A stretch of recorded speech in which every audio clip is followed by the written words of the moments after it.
Hello guys welcome back to my mini blog. सबैजना ठिकै हुनुहुन्छ होला। अन्त म पनि यहाँ बसिरहेको छु सधैँको जस्तो। मेरो कामहरू भइसकिसक्यो हो, नानी पनि पुऱ्याइसकिसकेँ, त्यहाँदेखि अन्त घरहरू पनि सफासफी गरिसकिसकेँ। अब खानाको तर्फ लाग्दैछु। खाना पनि दाल चाहिँ बसाइसकेको छु। रुमहरू सफा गरिसकेँ। यता रुमहरू सफा गरिसकेर चाहिँ म उता त्यो लुगा चाहिँ कति छरिन्छ म वाक्कै भइसकेँ नानीको। अन्त किचनमा दाल पाक्दैछ। अन्त म चाहिँ बसिरहेको छु अहिले चाहिँ फिलहाल चाहिँ। दाल पाकिसकेपछि मात्रै त्यही कुकरमा खाना पकाउँ भन्दैछु। किन भन्दाखेरि राइस कुकरमा नबनाउनु भनेको चाहिँ बुढाले किन भन्दा राइस कुकरको अलिक टेस्ट आएन अरे। त्यस कारण चाहिँ म कुकरै पकाएर बसिरहेको छु। तपाईँको दिन कस्तो छ होला है? हाम्रो दिन त हेर्नु न, एक दुई दिन उज्यालो भएपछि फेरि गयो क्यामेरा। अझै अलिक भात निस्किँदै रहेछ हौ। मेरो धेरै खिड्कीबाट देखाउँछ कि म चाहिँ बाहिरको नजारा चाहिँ। किन भन्दाखेरि बाहिर निस्किनेपछि टाइमै छैन मेरोमा हो। त्यही कारण अहिले चाहिँ दिन चाहिँ त्यस्तो छ। तपाईँहरूकोमा त उज्यालो होला।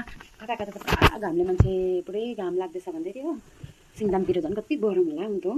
हाम्रो यहाँ नर्थमा चाहिँ अहिले चाहिँ ठिकैको छ, तर हिजो अस्तिको दिन चाहिँ निकै गरमै थियो। पिम्पल्सहरू कस्तो दुखिरहेछ त्यस्तो थियो।